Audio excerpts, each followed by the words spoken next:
जय हिंद दोस्तों, उम्मीद आप सभी स्वस्थ होंगे। आज हम बात करने वाले हैं, अभी हमें पता है कि एसएससी सिलेक्शन पोस्ट यानी कि फेज 13 का जो एग्जाम था, कुछ बच्चों का जो एग्जाम था वो फेयर तरीके से नहीं हुआ था। वो एग्जाम जो है 29 तारीख को यानी 29 अगस्त को कंडक्ट कराया गया था और उसमें भी हमें काफ़ी ज़्यादा खामियां देखने को मिली, काफ़ी ज़्यादा लापरवाही देखने को मिली। एसएससी वैसे हमसे दावा कर रहा है कि हम चीज़ों को सही कर रहे हैं, लेकिन अभी भी बहुत हद तक जो समस्या है वो खत्म नहीं हुई है। वैसे कोर्ट में PIL जो है वो फाइल कर दिया गया है। कोर्ट का कोई अगर डिसीजन आता है कि आपका स्टेनो का, आपका सिलेक्शन पोस्ट का एग्जाम अगर कैंसिल कर दिया जाए तो हो सकता है कि आपका एग्जाम जो सिलेक्शन पोस्ट का और स्टेनो का, क्योंकि दोनों चीज़ों को इंक्लूड किया गया उस PIL में। और बहुत ज़्यादा उम्मीद है कि अगर कोर्ट का अगर फैसला आता है तो चीज़ें जो है, जो एग्जाम स्टेनो और सिलेक्शन पोस्ट का हुआ है उसे दोबारा कराया जाएगा। अगर कोर्ट की तरफ से यानी कि कोर्ट का अगर डिसीजन नहीं आता इस फेवर में कि एग्जाम को दोबारा कराया जाए, तो फिर जो आपका एग्जाम हो गया है उसी के आधार पर जो आपका रिजल्ट आने वाला है। तो अभी हम बात करेंगे कि जो सिलेक्शन पोस्ट का जो एग्जाम हो गया है इसका आंसर की कब तक आ सकता है ना। हम पहला चीज बात करेंगे कि आपका आंसर की कब तक आपको देखने को मिल सकता है। ठीक है, हम बात करेंगे कि आपका आंसर की कब तक आपको देखने को मिल सकता है। दूसरा, एग्जाम का लेवल क्या रहा है। ठीक है, टोटल फॉर्म अप्लाइड यानी कि कितने बच्चों ने फॉर्म भरा था और कितने बच्चे जो थे वो प्रेजेंट थे, और इसी के अकॉर्डिंग जो पर सीट कंपटीशन है वो कितना रहने वाला है। अच्छा, इसी के आधार पर हम बात करेंगे कि जो आपका इस बार का जो कट ऑफ रह सकता है वो क्या रह सकता है। अच्छा, ये हम वीडियो लाए हैं और ये जो भी हम बातें करेंगे ये उस शर्त पे बात करेंगे यदि सिलेक्शन पोस्ट का एग्जाम कैंसिल नहीं होता है तब। यदि सिलेक्शन पोस्ट का एग्जाम कैंसिल नहीं होता है तो अभी जो एग्जाम हो चुका है उसी के आधार पर आपका रिजल्ट घोषित होगा। वैसे अगर बहुत अच्छा रहेगा अगर कोर्ट अपना डिसीजन में कह देता है कि सिलेक्शन पोस्ट और स्टेनो का जो एग्जाम है उसे कैंसिल करके दोबारा कराया जाए, क्योंकि हमें पता है कि दोनों एग्जाम जो फेयर तरीके से नहीं हुए हैं और इन दोनों को दोबारा कराना ही चाहिए। अगर कोर्ट इसके समर्थन में अगर फैसला सुना देता है तो बहुत ज्यादा उम्मीद है कि आपका जो एग्जाम है वो दोबारा कराया जाए। लेकिन अगर कोर्ट का डिसीजन नहीं आएगा तो जो आपका एग्जाम हो चुका है उसी के आधार पर जो आपका कट ऑफ ये सब आने वाला है। ठीक है, तो हम बात करने वाले हैं कि अगर दोबारा एग्जाम आपका नहीं हुआ तो आपका इस बार आंसर की कब तक आ सकता है और आपका जो कट ऑफ है वो क्या रह सकता है। देखिए, आपका जो आंसर की है वो कब तक आपको देखने को मिल सकता है। अभी हम बात करें हाल ही फिलहाल में स्टेनो का एग्जाम हुआ था। अच्छा, एग्जाम जो था वो 8 अगस्त को खत्म हो गया था, लेकिन एक शिफ्ट का जो एग्जाम था वो कैंसिल कर दिया गया था और उस एग्जाम को जो 11 अगस्त को कराया गया।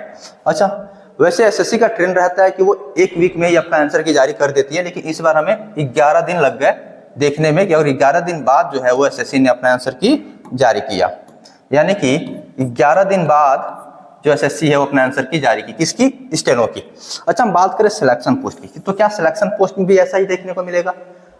जहां तक उम्मीद लग रहा है, जहां तक न्यूज मिल रही है, इसके आधार पर बिल्कुल नहीं लग रहा कि इतना ज्यादा लंबा समय हमें सिलेक्शन पोस्ट में देखने को मिलेगा। देखिए, इसका एग्जाम बहुत पहले ही खत्म हो चुका था, है ना, करीबन 1 महीना पूरा होने वाला है और बाकी कुछ बच्चे थे, अप्रोक्स 60,000 बच्चे थे जिनका एग्जाम जो फेयर तरीके से नहीं हो पाया था, है ना। कुछ बच्चे जिनका एग्जाम अच्छे तरीके से हो गया था उनको भी दोबारा बुला कर एग्जाम करा लिया गया। ये तो सिस्टम है एसएससी का। बाय द वे, वैसे जिन बच्चों का एग्जाम हुआ अप्रोक्स 60,000 बच्चे हैं, ऐसे बच्चों का एग्जाम जो है 29 अगस्त को कराया गया, है ना। और इसीलिए जो है आपका आंसर की अभी तक पेंडिंग था, लेकिन बहुत ज्यादा उम्मीद है कि आपका जो आंसर की है वो बहुत ही जल्द यानी कि 5 सितंबर से पहले आपको देखने को मिल जाएगा। हम 5 सितंबर की बात इसलिए कर रहे हैं क्योंकि बहुत सारे बच्चों का जो एग्जाम है वो पहले से ही हो चुका है, तो एसएससी जो है वो बहुत ज्यादा लंबा समय नहीं लेगी, क्योंकि मैक्सिमम बच्चों का एग्जाम है वो करीबन 1 महीना पहले ही समाप्त हो चुका है। कुछ ही बच्चे बचे हुए थे जिनका जो एग्जाम है 29 अगस्त को कराया गया, तो बहुत ज्यादा प्रोबेबिलिटी है, बहुत ज्यादा चांस है कि आपका जो आंसर की है वो 5 सितंबर से पहले देखने को मिल जाए। अच्छा, इसके बाद हम बात करने वाले हैं कि एग्जाम का लेवल हमें कैसा देखने को मिला है। देखिए, यदि हम 10th लेवल की बात करें तो 10th लेवल के अकॉर्डिंग जो इनका पेपर था वो ठीक था, लेकिन 10th लेवल में जो एग्जाम देने वाले बच्चे होते हैं वो ग्रेजुएट लेवल वाले भी आ जाते हैं, वो इंटर लेवल वाले भी आ जाते हैं, और इसके चलते यहाँ पे जो कंपटीशन हो काफी ज्यादा बढ़ जाता है, और इसी वजह से जो पेपर इस पर देखने को मिला हमें इजी देखने को मिला है। वैसे बात करें 12th लेवल, ये भी हमें इजी देखने को मिला है। अच्छा, ग्रेजुएट लेवल की बात करें तो ये मॉडरेट टू डिफिकल्ट की कैटेगरी में है। क्यों है? क्योंकि हमें पता है कि सिलेक्शन पोस्ट का जो एग्जाम हुआ था, है ना, अगर 29 अगस्त के एग्जाम को छोड़ दिया जाए, है ना, इसको छोड़ के मैं बात कर रहा हूँ, जो इसके पहले जो एग्जाम हुआ था उसमें एग्जाम का पैटर्न समझ ही नहीं आ रहा था कि एसएससी हमसे क्या पूछ रही है, कुछ भी उठा के पूछ दे रही थी, है ना, और इसी की वजह से जो बच्चे थे काफी ज्यादा डिफिकल्टी फेस कर रहे थे और जो एग्जाम था वो मॉडरेट से डिफिकल्ट की कैटेगरी में आ गया। तो ये आपके कट ऑफ को डायरेक्ट इफेक्ट करेगा। अच्छा, 29 अगस्त का जो एग्जाम हुआ, इस एग्जाम की बात करें तो ये जो एग्जाम था ना, ये बिल्कुल पुराने पैटर्न पे हमें देखने को मिला है, पुराने पैटर्न पे। जैसे टीसीएस एग्जाम कराता था और जिस पैटर्न पे एग्जाम कराता था ना, सेम वही पैटर्न हमें 29 अगस्त के एग्जाम में, 29 अगस्त को जो सिलेक्शन पोस्ट का एग्जाम हुआ था वहां पे हमें देखने को मिला है। ठीक है, एसएससी जो है वो क्वेश्चन का लेवल को भी देखिए, अगर पुराने पैटर्न पे एग्जाम होगा तो जाहिर सी बात है कि जो एग्जाम का लेवल रहता था टीसीएस का, इजी टू मॉडरेट, यानी कि इसको हम कह सकते हैं कि ये भी एग्जाम क्या रहा है, इजी टू मॉडरेट। ठीक है, बस एक यही शिफ्ट था जिस दिन का एग्जाम जो है इजी टू मॉडरेट देखने को मिला है। ऐसा क्यों हुआ है? क्योंकि इस 29 अगस्त को पुराने पैटर्न पे सवाल एसएससी ने पूछा है। ठीक है, तो आगे जो भी बच्चे तैयारी कर रहे हैं, आगे आने वाले जिन भी एग्जाम की तैयारी कर रहे हैं, सीजीएल, सीएचएसएल, एमटीएस, जीडी, है ना, ये सारे बच्चे आप लोग पुराने पैटर्न को, टीसीएस के पैटर्न को छोड़ नहीं सकते, है ना। आप एक रेशियो लेकर चलिएगा। टीसीएस के अगर 4 टेस्ट लगा रहे हैं तो कोशिश कीजिए कि जो नया वेंडर है इसके आधार पे भी आप 2-3 टेस्ट लगा लीजिए, यानी कि आपको दोनों को मिक्स करके चलना पड़ेगा। 2-3 टेस्ट उसका लगा लीजिए, 2-3 टेस्ट नए पैटर्न के आधार पर लगा लीजिए, तब जाके आपकी चीजें जो है वो अच्छे से सही हो पाएंगी। ठीक है, अच्छा, ये एग्जाम का लेवल था। आगे हम बात करेंगे कि इस बार कितना फॉर्म अप्लाइड हुआ है टोटल, और टोटल कितने बच्चे प्रेजेंट हुए हैं, और टोटल प्रेजेंट के ही हिसाब से हम बताएंगे कि आपका जो पर सीट कंपटीशन है वो कितना रहने वाला है इस बार। ध्यान दीजिए, देखिए टोटल पोस्ट जो था वो था 2424। ठीक है, टोटल पोस्ट जो था वो था 2424। अच्छा, फॉर्म अप्लाई की बात करें, यदि 10th ग्रेजुएट लेवल और इंटर लेवल दोनों की बात कर रहा हूं, दोनों को मिला के टोटल 29,40,175 फॉर्म पड़े थे। टोटल प्रेजेंट कितने थे बच्चे? 11,67,734। ठीक है, ये हम टोटल ओवरऑल की बात कर रहे हैं। अच्छा, आगे हम देखेंगे कि 10th लेवल, यानी कि 10th लेवल में देखा जाए तो टोटल कितना फॉर्म पड़ा था? 12,09,620, और टोटल कितने बच्चे प्रेजेंट हुए थे? 4,53,745। ये 10th लेवल की है। अच्छा, 12th लेवल में जो टोटल फॉर्म पड़े थे वो था 7,08,401, और टोटल जो बच्चे प्रेजेंट हुए थे वो था 3,54,096। ऐसे ग्रेजुएट लेवल की बात करें तो जो ग्रेजुएट लेवल है इसमें जो टोटल फॉर्म पड़े थे 10,22,154, और टोटल कितने बच्चे प्रेजेंट हुए थे? 3,59,893। अच्छा, यहाँ पे हम पर सीट कंपटीशन दिए हुए हैं। अच्छा, ये पर सीट कंपटीशन हम प्रेजेंट के आधार पर दिए हुए हैं। यहाँ पे देखें, यदि 10th लेवल की तो टोटल पर सीट कंपटीशन कितना? 546 पर सीट, यानी कि हर सीट पे 546 बच्चे हमें फाइट करते हुए दिखाई दे रहे हैं।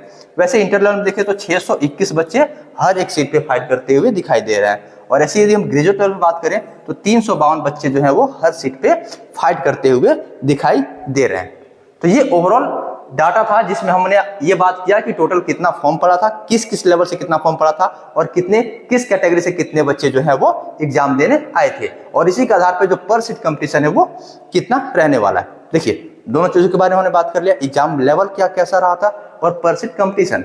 ठीक है, दोनों चीजें जो है वो डायरेक्ट आपके कट ऑफ को इफेक्ट करती हैं, इसलिए इनके बारे में बात करना काफी ज्यादा जरूरी था। ठीक है, आगे हम बात करेंगे कि इस बार आपका सेफ स्कोर क्या रह सकता है यदि आप 10th लेवल में हैं। तो यदि आपने 10th लेवल का एग्जाम दिया तो इस बार आपको क्या सेफ स्कोर देखने को मिल सकता है? देखिए, यदि आप जनरल कैटेगरी से हैं तो 175 से 180 नंबर आपको चाहिए, क्योंकि 10th लेवल में ग्रेजुएट और इंटर लेवल वाले बच्चे भी एग्जाम देते हैं और इसके चलते इनका कट ऑफ काफी ज्यादा हाई चला जाता है। ठीक है, वैसे एग्जाम का लेवल भी काफी ज्यादा इजी देखने को मिला है। ठीक है, वैसे ओबीसी कैटेगरी से बात करें तो 171 से 176, एससी कैटेगरी से बात करें तो 161 से 166, एसटी कैटेगरी से बात करें तो 155 से 160, और ईडब्ल्यूएस कैटेगरी से बात करें तो 169 से 174। यदि आप 10th लेवल से हैं तो यदि आपने 10th लेवल का एग्जाम दिया तो आपका इतना स्कोर होना चाहिए। अच्छा, इससे अगर कुछ नंबर कम भी आ रहा तो हो सकता है कि कहीं कोई बहुत बड़ा उलटफेर हो और आपका नाम आ जाए। ठीक है, आपको घबराना नहीं है। आगे हम बात करें कि इंटर लेवल, और इंटर लेवल पे आपका क्या कट ऑफ रह सकता है इसके रिगार्डिंग बात करेंगे। तो यदि आप जनरल कैटेगरी से हैं तो 166 से 172, अगर ओबीसी कैटेगरी से हैं तो 162 से 168, यदि आप एससी कैटेगरी से हैं तो 152 से 158, अगर आप एसटी कैटेगरी से हैं तो 146 से 152, और यदि आप ईडब्ल्यूएस कैटेगरी से हैं तो 160 से 166। तो ये आपका टोटल इंटर लेवल पे था, है ना। देन 12th लेवल पे जो आपका मे बी कट ऑफ जा सकता है। देखिए इस सारी चीजों को एनालाइज करने के पीछे काफी ज्यादा मेहनत लगता है, काफी ज्यादा रिसर्च करना पड़ता है, काफी ज्यादा चीजों को एनालिसिस करना पड़ता है, और उसके बाद जो हम आपके सामने ये डाटा लेकर आते हैं।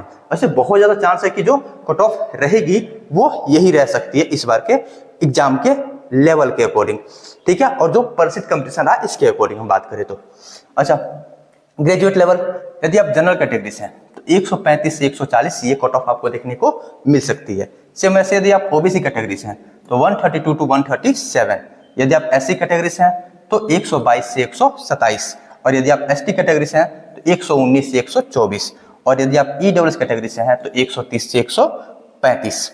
ये स्कोर जो है आपको देखने को मिल सकता है यदि आप ग्रेजुएट लेवल से एग्जाम को दिए हैं तो, क्योंकि ग्रेजुएट लेवल का जो एग्जाम था वो काफी अच्छा खासा था और डिफिकल्टी लेवल भी अच्छा था। बस 29 अगस्त का जो एग्जाम हुआ है वो पुराने पैटर्न पे होने के चलते उसका जो डिफिकल्टी लेवल था वो थोड़ा सा डाउन हो गया, यानी कि वो इजी टू मॉडरेट की कैटेगरी में आ गया। तो ये सारा चीज था जिसके बारे में हमें चर्चा करना था। हमने देख लिया कि अलग अलग लेवल पे आपका जो कट ऑफ है वो क्या रह सकता है। हमने चीजों को एनालाइज किया और इन सारी चीजों को एनालाइज करने के बाद, काफी ज्यादा मेहनत करने के बाद, चीजों को रिसर्च करने के बाद से हम आपके सामने ये डाटा लेकर आ पाए। तो उम्मीद है आपको ये वीडियो अच्छा लगा होगा, हमारा मेहनत अच्छा लगा होगा। धन्यवाद।